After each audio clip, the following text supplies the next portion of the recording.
অবশেষে কি ভারতের দীর্ঘদিনের দাদাগিরির দিন চিরতরে শেষ হতে চলেছে? হ্যাঁ দর্শক, ভূরাজনীতি দাবা খেলায় এবার এমন এক মাস্টার স্ট্রোক দিয়েছে বাংলাদেশের নতুন সরকার, যা দেখে রীতিমতো দিশেহারা ভারতের সাউথ ব্লক। দর্শক, দক্ষিণ এশিয়ার ভূরাজনৈতিক দাবার বোর্ডে এবার মুহূর্তে ঘটে চলেছে এক অভাবনীয় এবং রুদ্ধশ্বাস সমীকরণ। ভারতের একচেটিয়া আধিপত্যের দিন হয়তো এবার চিরতরে শেষ হতে চলেছে। ভারতের আগ্রাসন রুখতে বিজেপির গর্জন। সিলেটের পর এবার লালমনিরহাটেও বিজেপির কড়া জবাব। বিজেপি আবার তার আগের রূপে ফিরে আসছে। আমরা তো এমন বিজেপি চাই, এমন প্রশাসনই আমরা দেখতে চাই। দেশের সীমানা রক্ষার জন্য ভারতকে এক চুল ছাড় নয়, যেখানে অন্যায় সেখানেই প্রতিবাদ। জনাব তারেক রহমানের সরকার এমন একটি সিদ্ধান্ত নিল, বিগত দিনে এমন একটি সিদ্ধান্ত কোনো সরকার নিতে পারে নাই। অন্যকে ভয় দেখাতে গিয়ে এবার নিজেরাই চরম বিপদে পড়েছে ভারত। এতদিন একতরফা সীমানা ঘিরে ফেলার হুমকি আর শুভেচ্ছা। বাংলাদেশের সাহসী ও কৌশলগত বড় সিদ্ধান্ত। ভারত ও মিয়ানমার সীমান্তে এবার পাল্টা কাঁটাতারের শক্তিশালী বেড়া দেবে ঢাকা। অবৈধ অনুপ্রবেশ, মাদক পাচার এবং সীমান্ত নিরাপত্তার ঝুঁকি ঠেকাতে সরকার নিয়েছে কঠোর ও চূড়ান্ত অবস্থান। প্রধানমন্ত্রী তারেক রহমানের চীন সফরে সই হতে পারে 3 চুক্তি সহ অন্তত 12টি সমঝোতা সনদ। উন্নয়ন, অবকাঠামো, জ্বালানি, শিক্ষা সহ নানা খাতে এসব চুক্তি ও সমঝোতায় দুদেশের সম্পর্কের ঘনিষ্ঠতা ও গভীরতা আরও বৃদ্ধির আভাস দিয়েছে বিশ্লেষকরা। প্রধানমন্ত্রী তারেক রহমানের বেজিং সফরে নবায়নযোগ্য জ্বালানি, ইভি শিল্প, চীনা অর্থনৈতিক অঞ্চল, হাসপাতাল ও মেগা অবকাঠামোতে বিনিয়োগ চাওয়ার প্রস্তুতি নেওয়া হচ্ছে। হতে পারে একাধিক সমঝোতা স্মারক স্বাক্ষর। ভারতের সাথে বন্ধুত্বের ব্যাপারে স্পষ্ট বলেছি, ন্যায্যতার ভিত্তিতে বন্ধুত্ব হবে। হাসিনা কামালের ফাঁসির পরে আমরা চিন্তা করব ভারতের সাথে সম্পর্ক আমাদের কি হবে। ভারতের সাথে খুনি রাষ্ট্রের সাথে বাংলাদেশের বন্ধুত্বপূর্ণ সম্পর্ক হতে পারে না। আসসালামু আলাইকুম প্রিয় দর্শক শ্রোতা, আপনারা জানেন যে ভারত বাংলাদেশের রাজনৈতিক প্রেক্ষাপট নিয়ে নতুন করে উত্তেজনার সৃষ্টি হয়েছে। সেই উত্তেজনাকে কেন্দ্র করে বাংলাদেশের বর্তমান প্রধানমন্ত্রী এমন একটি সিদ্ধান্ত নিয়েছে, যে সিদ্ধান্তের কারণে ভারতের রাতের ঘুম হারাম হয়ে গিয়েছে। তার সাথে বাংলাদেশ এবং ভারতের সীমান্তেও নতুন করে উত্তেজনার সৃষ্টি হয়েছে। ভিডিওর শুরুতেই আপনারা এই সংক্রান্তই বেশ কিছু ভিডিওর অংশ বিশেষ ইতিমধ্যেই দেখেছেন। মূলত আজকের এই ভিডিওটিতে সেই সকল ভিডিওর বিস্তারিত আলোচনা দেখতে পারবেন। ভিডিওর শুরুতেই যে সকল ভিডিও দেখেছেন তা থেকে হয়তো ইতিমধ্যেই আন্দাজ করতে পেরেছেন আজকের এই ভিডিওটি কতটুকু গুরুত্বপূর্ণ হতে চলেছে। অতএব চলুন কথা না বাড়িয়ে একটি লাইক দিয়ে সম্পূর্ণ ভিডিওটি দেখে আসি। অবশেষে কি ভারতের দীর্ঘদিনের দাদাগিরির দিন চিরতরে শেষ হতে চলেছে? যে কাঁটা তারের দোহাই দিয়ে এতদিন বাংলাদেশের উপর মনস্তাত্ত্বিক ও ভৌগোলিক আধিপত্য বিস্তার করে আসছিল নয়াদিল্লি, এবার সেই কাঁটা তারেই আটকা পড়তে যাচ্ছে ভারতের সমস্ত চক্রান্ত।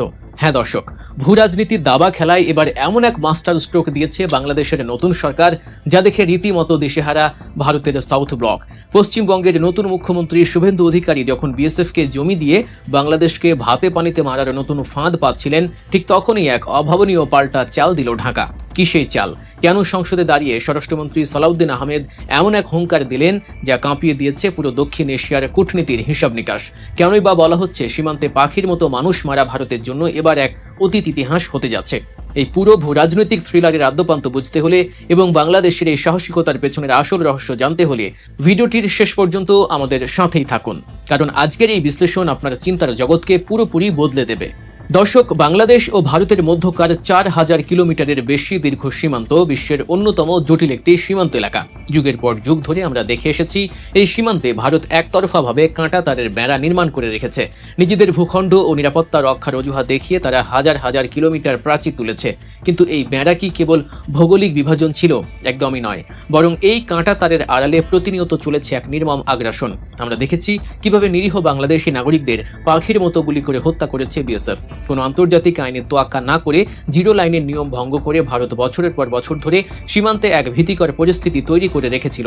কাঁটা তারের দোহাই দিয়ে পায়ে পা বাঁধিয়ে ঝগড়া করা আর বাংলাদেশের উপরে ছড়ি ঘোরানো, এটাই ছিল তাদের অলিখিত নীতি। বাংলাদেশের দিক থেকে দীর্ঘকাল ধরে সীমান্ত অরক্ষিত বা উন্মুক্ত থাকায় ভারত সব সময় একটি মনস্তাত্ত্বিক সুবিধা পেয়ে আসছিল।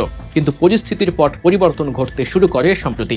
ভারতের অভ্যন্তরীণ রাজনীতি, বিশেষ করে পশ্চিমবঙ্গের রাজনৈতিক পালাবদলের পর এই সংকট এক নতুন মাত্রা পায়। পশ্চিমবঙ্গে ক্ষমতায় এসেই নতুন মুখ্যমন্ত্রী শুভেন্দু অধিকারী বাংলাদেশের বিরুদ্ধে এক চরম আগ্রাসী অবস্থান গ্রহণ করেন। তিনি প্রকাশ্যে ঘোষণা দেন যে ভারত বাংলাদেশ সীমান্তের যে সমস্ত অংশে এখনও কাঁটা তার দেয়া সম্ভব হয়নি, সেখানে তিনি দ্রুত বিএসএফকে জমি অধিগ্রহণ করে দেবেন।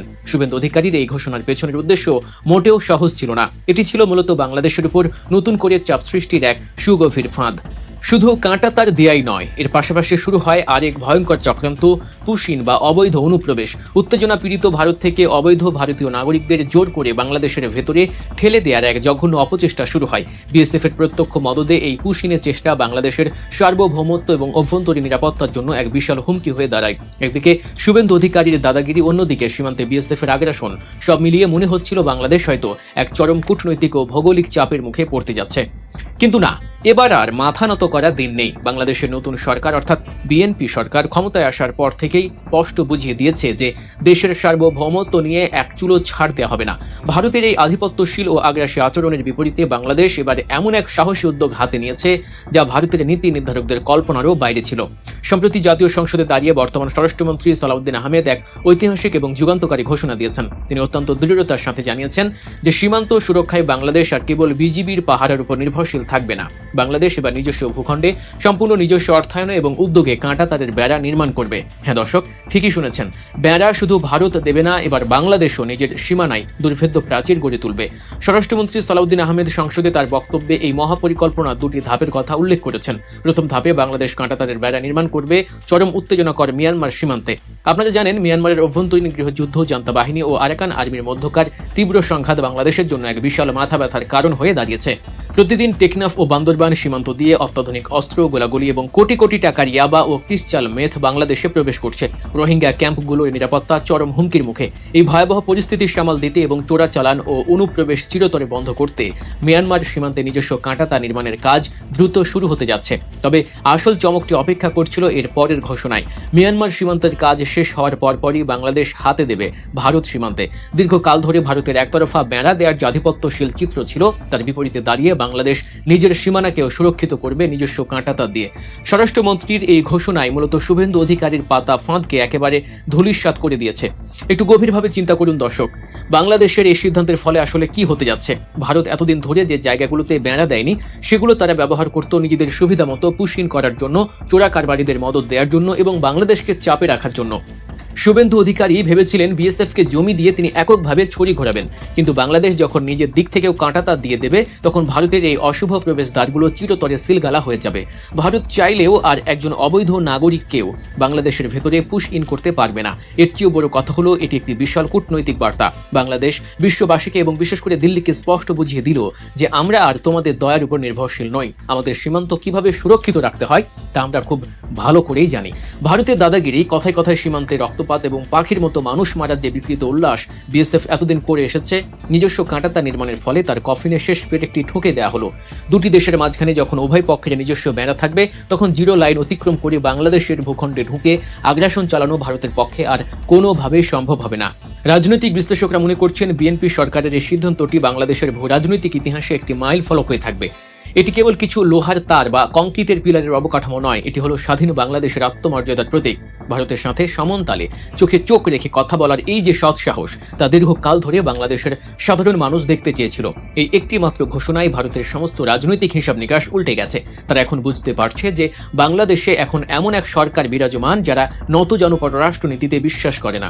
আগামী দিনগুলোতে দক্ষিণ এশিয়ার কূটনীতিতে এই কাঁটাতারের বেড়া এক নতুন সমীকরণের জন্ম দেবে। বাংলাদেশ প্রমাণ করেছে, নিজের ঘর সুরক্ষিত থাকলে বাইরের কোনো অপশক্তি আর চোখ রাঙাতে পারে না। মিয়ানমার থেকে ভারত পুরো সীমান্ত যখন দুর্ভেদ্য প্রাচীরে ঢাকা পড়বে, তখন বাংলাদেশের অভ্যন্তরীণ নিরাপত্তা পৌঁছাবে এক অনন্য উচ্চতায়।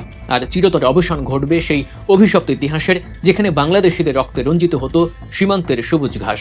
দর্শক, বাংলাদেশের নতুন সরকারের এই অত্যন্ত সাহসী ও যুগান্তকারী সিদ্ধান্ত সম্পর্কে আপনার মূল্যবান মতামত কি? আপনি কি মনে করেন নিজস্ব কাঁটাতার নির্মাণের এই পদক্ষেপ ভারতের দীর্ঘদিনের দাদাগিরিকে সত্যিই চিরতরে থামিয়ে দেবে? 1990 সালে ইরাক কুয়েত যুদ্ধ কেন হয়েছিল মনে আছে? ইরাক অভিযোগ করেছিল কুয়েত তাদের রুমাইলা গ্যাস ক্ষেত্র থেকে তেল ও গ্যাস টেনে নিয়ে যাচ্ছে। সে অভিযোগ পরে রূপ নেয় যুদ্ধে। সাদ্দাম হোসেন অভিযান চালিয়ে কুয়েত দখল করে নেন। উপসাগরে গত 36 বছর ধরে যত সংকট, সবকিছু শুরু সেই থেকে। আজ বাংলাদেশও সেই যুদ্ধের দ্বারপ্রান্তে। কিন্তু কিভাবে? বাংলাদেশের গ্যাসকে টেনে নিয়ে যাচ্ছে প্রতিবেশী কোনো দেশ। একই সমুদ্র, একই ভূখণ্ড, একই পরিবেশ। এক পাশে মিয়ানমার অবলীলায় তুলে নিচ্ছে 100 ট্রিলিয়ন ঘনফুট গ্যাস, আরেক পাশে ভারত একের পর এক গ্যাস ক্ষেত্র আবিষ্কার করে চলেছে। অথচ ঠিক মাঝখানে বাংলাদেশের সমুদ্র সীমা সম্পূর্ণ শূন্য, গ্যাসহীন। আসলে কি বাংলাদেশের সমুদ্র সীমায় কোনো গ্যাস নাই, নাকি এর মধ্যে আছে পলিটিক্স, যে জিও পলিটিক্সের খপ্পরে পড়ে বাংলাদেশ সমুদ্রের নিচে থাকা লুকানো সম্পদ তুলতে পারছে না। কয়েকদিন আগে মিয়ানমার ঘোষণা দিয়েছে তারা বঙ্গোপসাগরের 109 ট্রিলিয়ন ঘনফুট গ্যাসের বিশাল মজুদের সন্ধান পেয়েছে।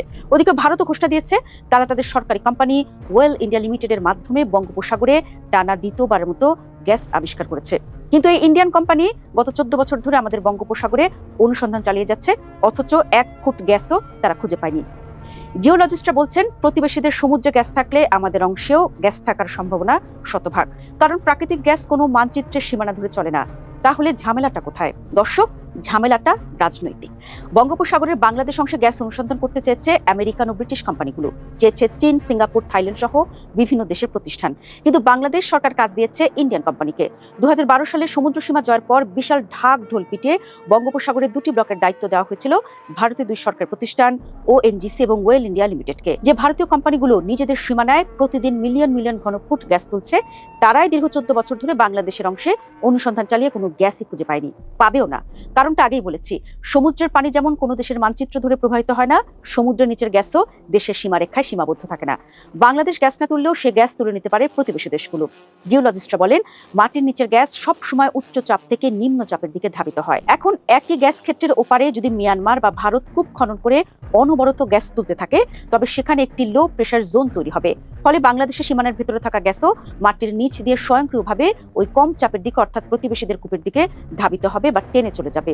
এর বাস্তব উদাহরণ ইরাক ও কুয়েতের মধ্যকার রুমাইলা গ্যাস ও তেল ক্ষেত্র নিয়ে এই একই বিতর্ক হয়েছিল, যা পরবর্তীতে উপসাগরীয় যুদ্ধের রূপ নেয়। বাংলাদেশ জোর দিয়ে বলতে পারে না ভারত ও মিয়ানমার তাদের গ্যাস টেনে নিচ্ছে, কিন্তু লজিক বলছে একই সমুদ্রের 2 পাশে গ্যাস আছে অথচ মাঝখানে নেই, এটা একটু বেশি অস্বাভাবিক।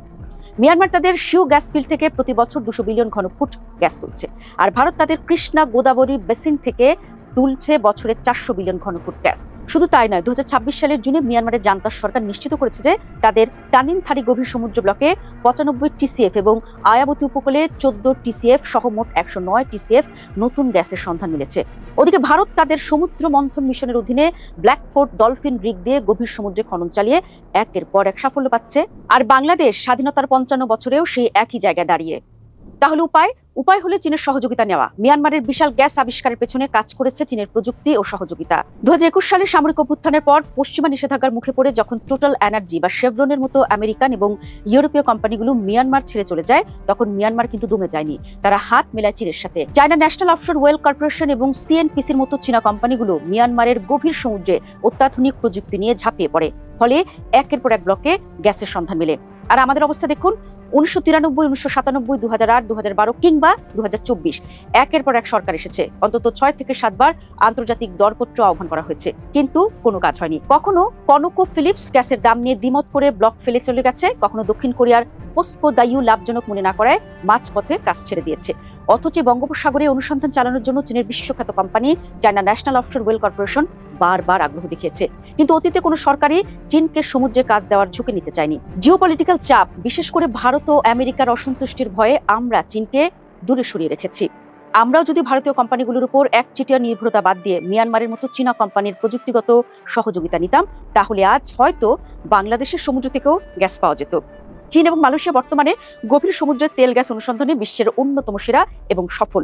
আমরা যদি চীনের সাথে যৌথ উদ্যোগে বা জয়েন্ট ভেঞ্চারে যেতাম, তবে আমাদের নিজস্ব প্রতিষ্ঠান বাপেক্সের সক্ষমতাও বাড়ত, আবার সমুদ্রে গ্যাস পাওয়ার সম্ভাবনাও নিশ্চিত হতো।